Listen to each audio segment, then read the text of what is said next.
इस कार्यक्रम के पुण्यार्जक हैं सौभाग्य कोहिनूर, श्री संजय जैन, श्रीमती ममता Jain, greater Kailash, Delhi, Shri Vijendra Jain, Shrimati Nirmal Jain, Gurugram, Shri Rajiv Jain, Shrimati Meenakshi Jain, civil lines, Delhi, Shri राजन जैन, श्रीमती मोनिका जैन, जनकपुरी, दिल्ली, श्री अनिल जैन, श्रीमती मधु जैन परिवार, पोलो रोड, दिल्ली, श्री राजीव जैन, श्रीमती संजुला जैन परिवार, गुरुग्राम।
महानुभाव, आज का वह पावन दिन, पावन पर्व, वह शुभ दिन है जब हमारी जैन धर्म की प्रथम तीर्थेश, प्रथम तीर्थंकर, प्रथम वह तीर्थंकर जिनके एक नहीं दो नाम थे, प्रथम वह तीर्थंकर जिन्होंने लोगों को व्यापार करना सिखाया, जिन्होंने लोगों को खेती किसानी करना सिखाया, प्रथम तीर्थंकर जिनका उपदेश था, जिनका संदेश था, क्या था? ऋषि बनो या कृषि करो। क्या कहा था? ऋषि बनो या कृषि करो। ऐसे प्रथम तीर्थेश, प्रथम तीर्थंकर जने जने के आराध्य, जिनकी आराधना करने में भक्तांबर स्तोत्र लिख दिया गया, जिनकी आराधना करने में आचार्य मानतुंग स्वामी 48 ताले टूटकर बाहर आ गए, ऐसे प्रथम तीर्थंकर श्री आदिनाथ भगवान का प्रथम आहार हुआ था। और जब से हमारे जैनागम में आहार दान का प्रारंभ हुआ, आहार दान का दिन प्रारंभ हुआ, इसके पहले आहार की विधि को कोई नहीं जानता था। आपको पता है कि 2400 भगवान ने आहार लिया है, लेकिन पहले तीर्थंकर जो आदिनाथ भगवान हैं उन्होंने मात्र इक्षु रस का आहार लिया और बाकी 23 ने खीर का लिया। किसी को पता है क्यों? किसी को भी नहीं पता। 23 भगवान ने खीर का आहार लिया, सबको मालूम है ना, और एक भगवान ने, आदिनाथ भगवान ने इक्षु रस का आहार लिया, ये मालूम है। लेकिन इक्षु रस का ही क्यों लिया पता है आपको? नहीं मालूम, नहीं मालूम। उसका सबसे बड़ा कारण यह था कि जब आप प्रतिष्ठा महोत्सव देखते हो, उस समय आप देखते हो कि उन्होंने खेती करना सिखाई और उस समय गन्ने लगाने सिखाए थे। जब पंचनाग का दृश्य याद करो, आपको लगेगा कि बोलता ना, जो बोलता है कि हमारे देश की धरती उंगले सीना वाला भजन गाता है उस समय संगीतकार, उस समय गन्ने लगते हैं। और तीर्थंकर भगवान ने कृषि करने का उपदेश दिया था, उन्होंने बताया था कि कृषि करो। और उस समय कृषि जब करी तो सबसे सुंदर फल कौन सा हुआ था? गन्ने का। इक्षु कहा जाता है। और गन्ना कैसा होता है? कहीं से भी छीलो, कहीं से भी बनाओ, उसका रस कैसा निकलेगा? गन्ना। गन्ना कई काम में आता है। यदि कोई आदमी बदमाशी करता है तो डंडे का काम हो जाता है, कोई आदमी बदमाशी करता है तो डंडे का काम हो जाता है। लेकिन आदिनाथ भगवान ने डंडे का रूप नहीं बताया, उन्होंने तो कहा यदि तुम्हारे कर्म सही नहीं होंगे तो ये गन्ने की तरह तुम्हारे डंडे तुम्हारे शरीर पे पड़ेंगे। उन्होंने उपदेश में आपको जीवन का सार बता दिया। और गन्ने को कहीं से भी कैसा भी टुकड़ा कर लो, उसकी मिठास नहीं जाती। इक्षु रस से पारना हो, पारना कहां पर हुआ? हस्तिनापुर नगरी में, राजा श्रेयांस के साथ। आपको पता है कि आदिनाथ भगवान की पालना के पूर्व राजा श्रेयांस को कितने स्वप्न आए थे? 16। कल तो बता रहे थे माता की 16 आते हैं। आदिनाथ भगवान की पालना के पूर्व राजा श्रेयांस को 7 स्वप्न आए थे। कितने आए थे? 7 स्वप्न आए थे। उसमें एक स्वप्न यह भी था, सुदर्शन मेरु पर अभिषेक, अर्थात कल आपके यहां पर हमें उनका दर्शन होगा जिनका सुदर्शन मेरु पर अभिषेक हुआ है। और मेरु पर अभिषेक किनका होता है? तीर्थंकर बालक का। तो जिनका मैं पड़गाहन करूंगा वह तीर्थंकर बालक नहीं बल्कि तीर्थंकर होंगे, जिनको मैं आहार देने का प्रयास करूंगा। और आज के दिन ही हजारों लाखों वर्ष पूर्व हस्तिनापुर में अक्षय तृतीया को सार्थक करने हेतु राजा श्रेयांस जब पड़गाने खड़े हुए, पहले भी आहार को निकले, लेकिन लोग कहते थे कि आप हीरा ले लो, जवाहरात ले लो, कन्या ले लो, लेकिन खाना खा लो, भोजन कर लो, लेकिन आदिनाथ भगवान नहीं पड़ेंगे। क्यों? नियम था उनका। क्या नियम था? उनकी विधि थी। महाराज आहार को जाते हैं तो अपना व्रत परिसंख्या नाम का तब होता है, विधि लेकर जाते हैं कि ये अमुक अमुक चीज मिलेगी तो मैं आहार को ग्रहण करूंगा।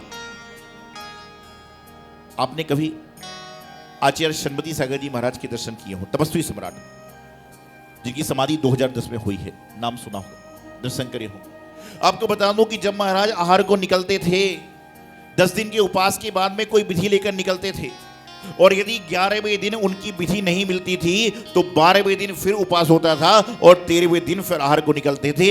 ऐसे तपस्वी भी पंचम काल में हुए हैं। एकमात्र तपस्वी जो हुए हैं, तपस्वी सम्राट आचार्य सन्मति सागर जी महाराज हैं। हम पुण्यशाली हैं कि हमने उनके दर्शन तो किए। तपस्या की परिभाषा क्या होती थी? वो आचार्य सन्मति सागर जी महाराज थे, तपस्वी सम्राट वाले, जो हमारे गुरु के गुरु हैं। 2010 में उदगांव महाराष्ट्र में समाधि हुई है। उदगांव महाराष्ट्र में समाधि हुई है आचार्य आदि सागर जी महाराज अंकलीकर की परंपरा वाले। तो मैं आपको बताना चाह रहा था कि तपस्या की परिभाषा क्या होती है।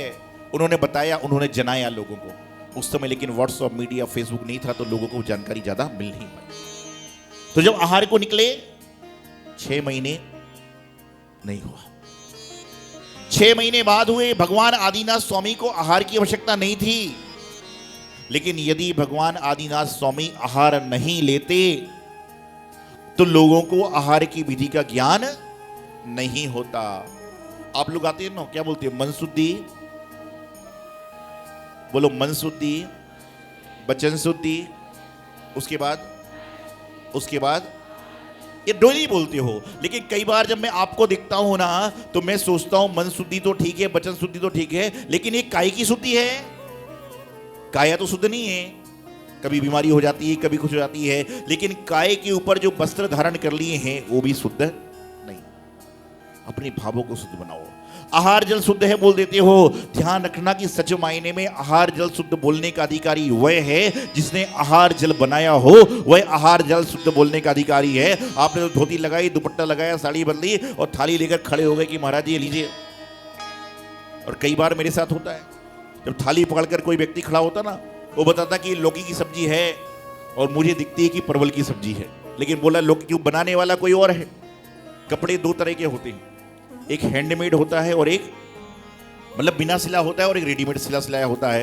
तो आजकल आप भी वही करना चाहते हो कि रेडीमेड काम, रेडीमेड माल पर अधिकार जमाना चाहते हो। भोजन बनाया, बनाने वाले ने बनाया, थाली लेके खड़े हो गए। मन शुद्धि, वचन शुद्धि, काय शुद्धि, आहार जल शुद्धि। 9 भक्ति पूर्वक आहार देने का विधान है। मैं अक्सर कहता हूं, आहार तो जिंदगी में बहुत बार दिया, लेकिन यह प्रयास करो कि कम से कम महीने में एक बार अपने हाथ से भोजन बनाएं और जाकर साधु महाराज के कर पात्र में दें। उसका आपको एक विशेष पुण्य मिलेगा। रेडीमेड में करोगे तो रेडीमेड ही पुण्य मिलेगा। तो आदिनाथ भगवान जब आहार को चले, उनको आवश्यकता नहीं थी, लेकिन इसका मतलब ये भी नहीं कि आहार देना ही बंद कर दो। आज रेडीमेड में दे रहे हो, कल हैंडमेड में भी दोगे, भाव तो बनेगा धीरे धीरे। तो आदिनाथ भगवान जब आहार को चले तो लोग नाना प्रकार की बातें लेकर चले कि ऐसा वैसा त्यों त्यों, लेकिन उसके बाद भी जब उनकी विधि मिली, और क्यों मिली कि जो राजा श्यांश थे वह 7-8 भव पूर्व में साथ में रहे थे श्रीमती का जी। राजा श्यांश का जीव क्या था सभी जानते हैं, सारी बातों को जानते हैं। और आपको पता है कि दान 4 तरह के होते हैं। कौन कौन से? आहार दान, औसत दान, अभय दान और ज्ञान दान। इन्हीं 4 दानों में सबसे श्रेष्ठ क्या कहा गया? आहार दान कहा गया। और आहार दान की महिमा अचिंत्य है। वैसे आहार दान देने की सामर्थ्य आप में नहीं है, लेकिन यदि मौका लगता है तो सबसे पहले जो दान आता है आहार दान होता है। आहार दान की महिमा आपने नहीं, आहार दान की महिमा देवों ने गाई है। 4 प्रकार के दान हैं, लेकिन आपको जानकर बड़ा आश्चर्य होगा कि 4 प्रकार के दान में एकमात्र आहार दान श्रेष्ठ दान है, जिसमें पंचाचार की वृष्टि हुई है। अन्य दानों में पंचाचार की वृष्टि कभी नहीं हुई, मात्र आहार दान में ही पंचाचार की वृष्टि होती है। पंचाचार होते हैं ना, कब होते हैं? ज्ञान दान में कभी नहीं हुए, औसत दान में कभी नहीं हुए, अभय दान में कभी नहीं हुए। लेकिन जब आहार दान होता है, प्रतिष्ठा महोत्सव में जब आहार दाता बनते हो, तो आपसे संगीतकार पंडित जी पंचाचार की वृष्टि कराते हैं। वही आहार क्या है? साधुओं को तो आहार को भी जिन्होंने हारा दिया, आहार भी जिनके सामने हार जाता है, ऐसे हमारे दिगंबर संत हुआ करते हैं।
इस कार्यक्रम के पुण्यार्जक हैं सौभाग्य कोहिनूर, श्री संजय जैन, श्रीमती ममता Jain, greater Kailash, Delhi, Shri Vijendra Jain, Shrimati Nirmal Jain, Gurugram, Shri Rajiv Jain, Shrimati Meenakshi Jain, civil lines, Delhi, Shri राजन जैन, श्रीमती मोनिका जैन, जनकपुरी, दिल्ली, श्री अनिल जैन, श्रीमती मधु जैन परिवार, पोलो रोड, दिल्ली, श्री राजीव जैन, श्रीमती संजुला जैन परिवार, गुरुग्राम,